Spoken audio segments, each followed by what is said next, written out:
মাননীয় প্রধানমন্ত্রী বিরোধী দলের পক্ষে ভূমিকা পালন করার জন্য তাকে বিশেষভাবে ধন্যবাদ। যার ছোট্ট একটা বিষয় আমার ধারণা উনি খেয়াল করেন নাই বা কেউ খেয়াল করায় নাই, এই জন্য গরিবদের পক্ষে আমি একটু দাঁড়িয়েছি। উনি অনেকগুলা কর রেয়াতের কথা বলেছেন, সেই সাথে পরিবেশ বান্ধব এবং গরিবের বাহন হিসাবে পরিচিত সাইকেলের উপর সকল শুল্ক প্রত্যাহার করে নেওয়ার জন্য উনি যদি একটু মেহরবানি করে এটাও অ্যাড করে দেন, মাননীয় অর্থমন্ত্রীর দৃষ্টি আকর্ষণ করেন, তাহলে বিরোধী দলের পক্ষে তিনি যে ভূমিকা পালন করেছেন এটা 16 আনা পূর্ণ হয়ে যাবে। মাননীয় স্পিকার, আপনাকে ধন্যবাদ।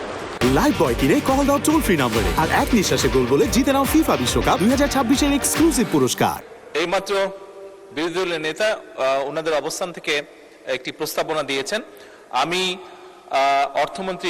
মাননীয় অর্থমন্ত্রীকে অনুরোধ করব এই প্রস্তাবটি সকল কিছু পরীক্ষা নিরীক্ষা করে যতটুকু বিবেচনা করা যায় অবশ্যই উনি সেটা ইনশাল্লাহ করবেন। ধন্যবাদ।